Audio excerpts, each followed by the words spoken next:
I'll start with the need to exist.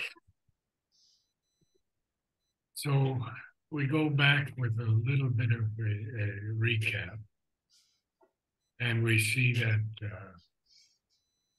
this blindfold force couldn't even place a thinking step.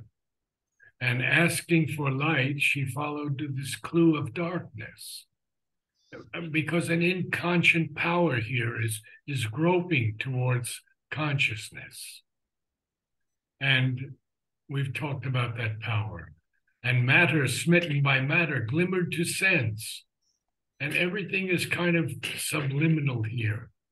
Blind contact, slow reactions, beat out sparks of instinct from a cloaked subliminal bed. And we'll go on and on. We see that this whole thing was a mechanical response, a jerk or a leap or a start in this stream of nature. And these rude, unchastened impulses are jostling. They're coming in contact with each other. They're pushing and shoving each other. And they're running, heedless of every motion but their own. And of course, darkling clashed with darker than themselves, free in a world of settled anarchy. So he continues, the need to exist, the instinct to survive, engrossed the tense, precarious moment's will, and an unseeing desire felt out for food. Well, this is the animal consciousness where we see that there's only a need to exist and an instinct to survive. And to engross something is to devote oneself fully to it, to put all of one's attention into it. So it engrossed this tense, precarious moment's will, this will of the moment that is so precarious, that is lacking in security or stability, and an unseeing desire felt out for food. The gusts of nature were the only law. Force wrestled with force, but no result remained. So here we see force wrestling with force. And these gusts of nature, these movements, these rapid gusts, these sudden bursts or outbursts of nature were the only law. Force wrestled with force. A force, of course, is strength or energy, but Sri Aurobindo says that force is nothing but the power of being in motion. And that's from the hymns to the mystic fire. So no result remained. Only were achieved a nescient grasp and drive, and feelings and instincts, knowing not their source, sense pleasures and sense pangs, soon caught, soon lost, and the brute motion of unthinking lives. Well, we go back. Force is wrestling with force. And as a result, we can say there's no winner because no result remained. And what was achieved? A nescient grasp and drive. And Sri Aurobindo tells us, nescience in nature is the complete self-ignorance. In addition to that nescient grasp and that drive of nescience, and feelings and instincts, knowing not their source, sense pleasures and sense pangs, soon caught, soon lost. Well, we know about sense pleasures and we know about sense pangs.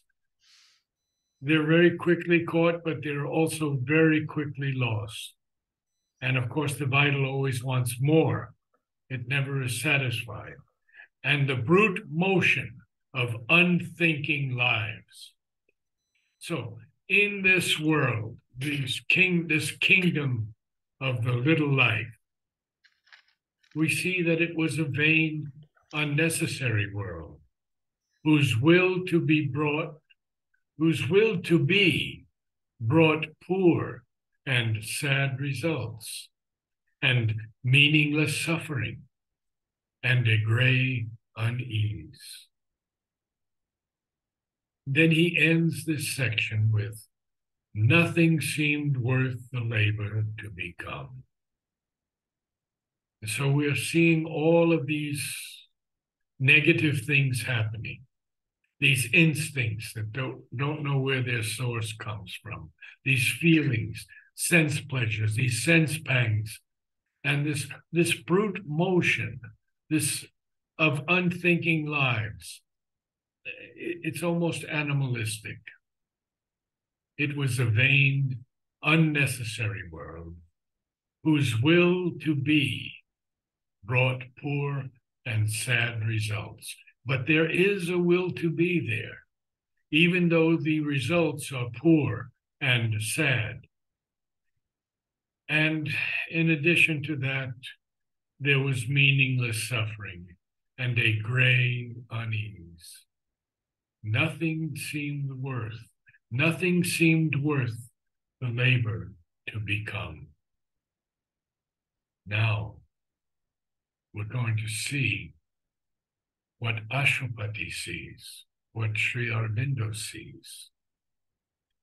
When there's that little break, I always like to rest a moment on those last lines, to let them penetrate my heart and my soul as deeply as possible.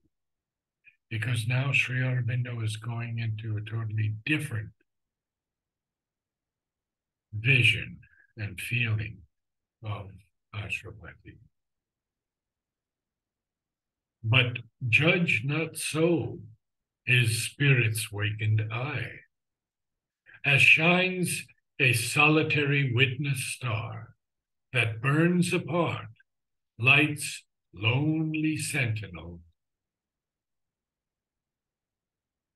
In the drift and teeming of a mindless night, a single thinker in an aimless world, awaiting some tremendous dawn of God, he saw the purpose in the works of time. Now, this should take us back to Book 1, Canto 1, when we see that all is darkness. There doesn't even seem to be any hope of light, because what the divine has done here has compressed himself so small that the light has diminished. It seems to us a darkness, but it is not. It's just a diminished light that we call darkness. So Ashwapati here, in this drift and teeming, well, teeming is prolific, fertile, abundantly filled with things, abounding in the drift and teeming of a mindless night. So there's no mind here. It's mindless. But he is a single thinker in an aimless world, awaiting some tremendous dawn of God. He saw the purpose in the works of time. Now, of course, time and space are conceptual movements, and Sri Aurobindo calls them the extension of the Godhead in us. But they are infinite. They are not limited. They are the terms of an extension of consciousness. So the last line I have on this page is so powerful. Even in that aimlessness, a work was done. Can I go back to my next page? Here we are. Okay, yeah, okay. Pregnant with magic will, and change divine. So pregnant here is full of meaning or significance. Another definition of pregnant, full of meaning, I would say, or significance. So it's full of this magic will and this divine change that's going to take place. And now we continue on even more with the first writhings of the cosmic serpent force. A writhing is a twisting movement with the body, very often in pain that is almost unbearable. And we see someone writhing in agony. So, what is this serpent force? Well, it's a symbol force. Very often it's an evil or a hostile force, but it is the symbol of energy, and especially of the Kundalini Shakti, which is the divine force that is coiled up in the lowest physical center, Muladhara. And when it rises, it goes up through the spine and joins the higher consciousness above. This is from Sri Aurobindo's Letters on Yoga. So we have an idea now of this force, these first writhings. It's writhing because it's not come out as yet. It's a first writhing of the cosmic serpent force. Cosmic serpent force. Uncoiled from the mystic ring of matter's trance. Well, we know by matter, we know it very well that it's only energy vibrating intensely into form. So it uncoils from this mystic ring of matter's trance. It raised its head in the warm air of life. It could not cast off yet night's stiffening sleep, or wear as yet mind's wonderflecks and streaks. Put on its jeweled hood the crown of soul, or stand erect in the blaze of spirit's sun. Not able to do these things yet. It has raised its head in this warm air of life, but it could not cast off yet this stiffening sleep of night, or wear as yet mind's wonderflecks and streaks. A fleck, of course, is a small patch of color or light. It couldn't put on its jeweled hood, the crown of soul, or even stand erect in this blaze of the spirit's sun. So what is happening then? Well, as yet we're seeing only foulness and force. So there is force, but there's foulness. The secret crawl of consciousness to light through a fertile slime of lust and battening sense. Beneath the body's crust of thickened self, a tardy, fervent working in the dark, the turbid yeast of nature's passionate change, ferment of the soul's creation out of mire. Now, we have to keep in mind here that this is not the earth. This is the traveler of the worlds going into the kingdoms of the little life. And that's what he is seeing there. He's seeing this, an attempt at creation, attempt at life. And he tells us that this power has arisen. And it's a very strong power, of course. But it's a first writhing of this cosmic serpent force. And then we see that it has uncoiled itself and it raised its head in the warm air of life, but it's not yet ready to cast off this stiffening sleep of night, or even wear as yet mind's wonder flecks and streaks, or put on this jeweled hood, the crown of soul, or stand erect in the blaze of spirit's sun. As yet we're only seeing foulness and force, the secret crawl of consciousness to light. And where is it through?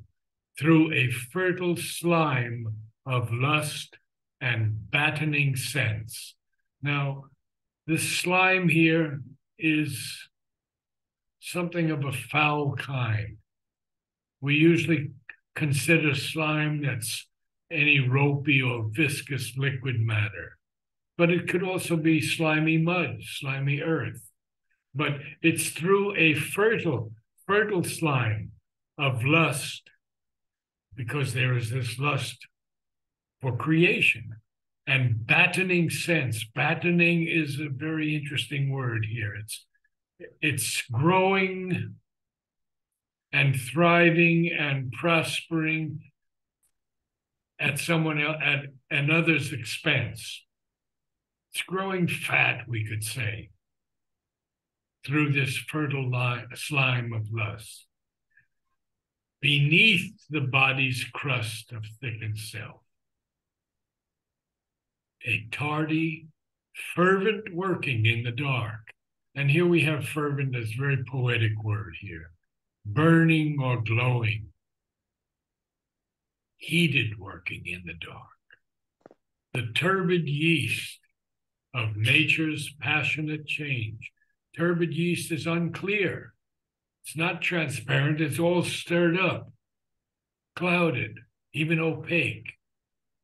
The turbid yeast of nature's passionate change. Ferment of the soul's creation out of Maya. Vladimir, I've been talking a long time. You want to add some things for us? Truly speaking, I can't say much here. This is something, yeah. Okay.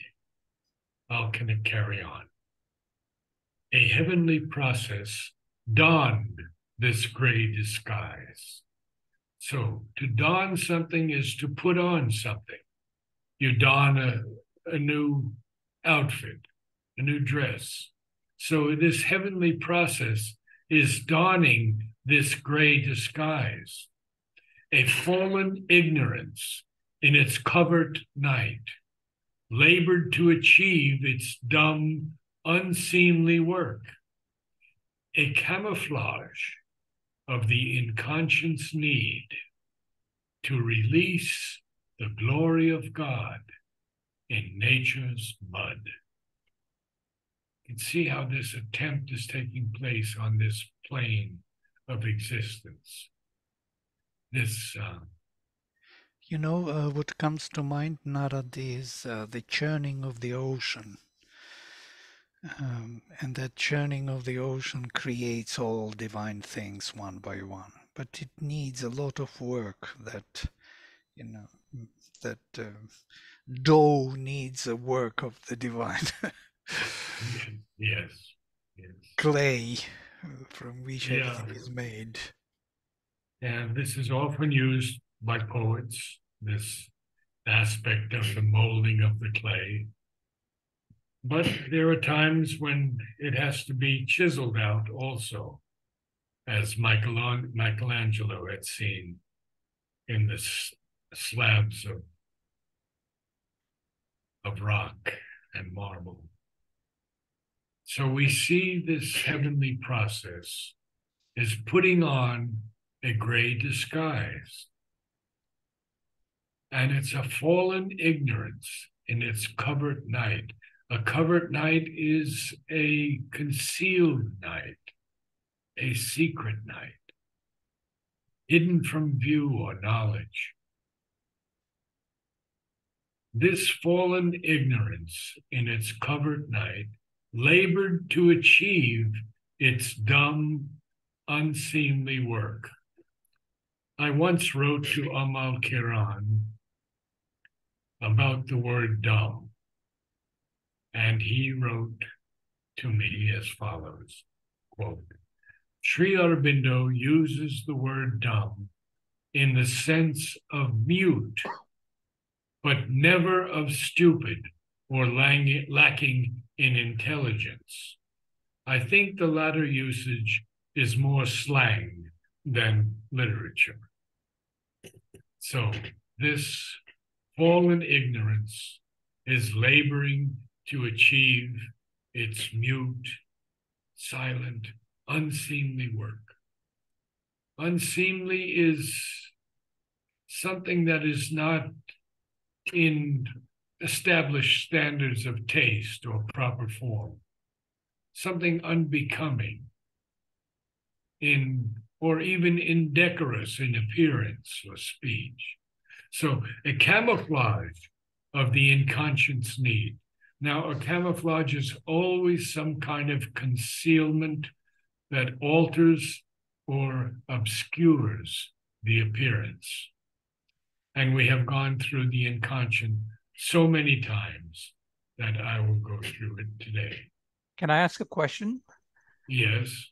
I'm just curious. In the previous line, labored to achieve its dumb, unseemly work, the its does not have a apostrophe. Is there a reason? Is there a reason for that? I never see a apostrophe for its, but there's an apostrophe everywhere else, like for natures or souls. Yes, or... but here there's no apostrophe its. It's covered night, not it is, but it's covered night. Yeah, with apostrophe it is when it is, yes? Yes, Without exactly. apostrophe it is genitive case. I see. Correct. Okay. Correct.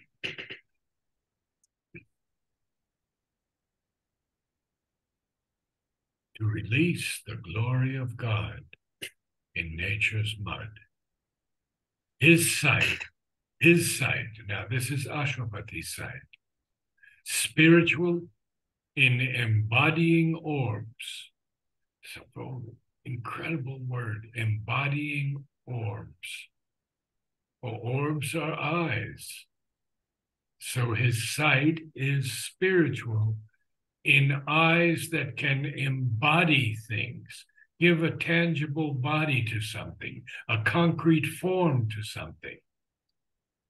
And they could pierce through this gray phosphorescent haze.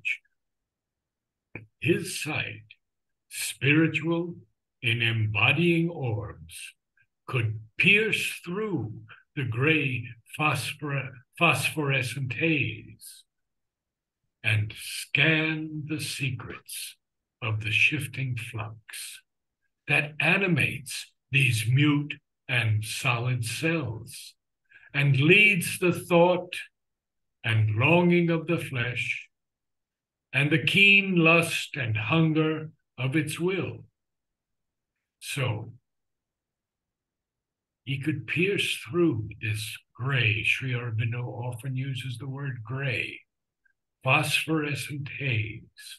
Phosphorescent is emitting light without heat.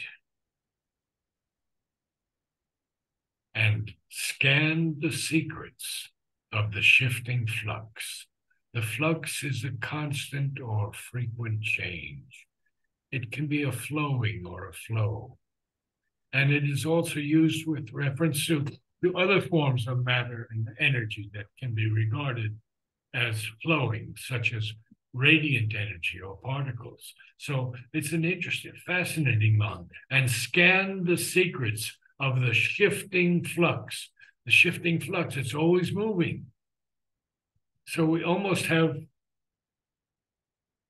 a line here, which tells us next, in the next line, that it animates these mute, silent, and solid cells. It animates the cells, and it leads the thought and longing of the flesh, and the keen lust and hunger of its will. This too he tracked along its hidden stream, and traced its acts to a miraculous fount. And I want to continue a little more because it's so beautiful, and then we'll close for the day. A mystic presence none can probe or nor rule. So we cannot probe it, we can't rule it. Creator of this game of ray and shade, in this sweet and bitter paradoxical life, asks from the body the soul's intimacies, and by the swift vibration of a nerve, links its mechanic throbs to light and love. So, who is this creator but the divine? This mighty presence none can probe nor rule. Creator of this game of ray and shade, in this sweet and bitter paradoxical life. And it's a paradox, of course, is something that exhibits an apparently contradictory nature. And of course, our life does exactly that. Asks from the body the soul's intimacies, and by the swift vibration of a nerve, links its mechanic throbs to light and love. This is so high, you see. We think that our nerves are always frayed, or we see darkness, we see challenge, we see pressure. But here it's the swift vibration of a nerve that links the body's mechanic throbs to light and love. It summons the spirit's sleeping memories up from subconscious depths beneath time's foam. And I would have to go into the next page for this, but just a moment. Oblivious of their flame of happy truth, arriving with heavy eyes that hardly see, they come disguised as feelings and desires, like weeds upon the surface, float a while, and rise and sink on a somnambulous tide. Somnambulous is sleepwalking. Impure, degraded though her motions are, always a heaven truth broods in life's deeps. In her obscurest members burns that fire. I'll stop there for today. And thank you all for attending.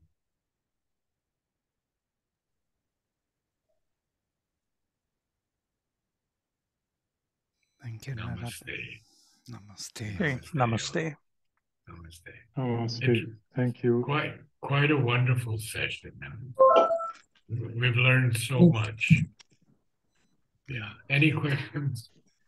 Actually, there is something amazing in this passage, because he shows us how on the lowest level of these forces clashing with each other, seemingly without any reason, there is a wisdom looking through all of them and rearranges all the movements in such a way that the consciousness can step into the physical world and reveal itself in the matter, in the vital. So this is that what he speaks about the mother and her workings, that nobody can understand her workings. They're very swift. So this seemingly disordered, random movement of forces is not random. There is always a choice, infinite choice for the divine to deal with, to rearrange the world as he wants, as he finds it good for him. So this random movement is needed because it is the best kind of freedom of all the forces which he can use anytime to rearrange as he wants it or as the mother wants it. That's why Sri Aurobindo says nobody can follow her movements. They're much swifter than any higher intelligence can see. Yes. But we have to remember also, in our widest possible consciousness, that this is the divine's play. Everything is the divine. Nothing is undivine in this world. We may think so. We may feel that this evil and this everything, this unpleasantness that goes on in the world, fighting and war and disagreement and vileness. We think that it's a human thing, but if we rise above this level of consciousness, we will say that this is all a play of the divine. Everything's a play of the divine, who hides himself in matter to rediscover new aspects of himself in this game that he plays with himself and with us. Namaste. Namaste.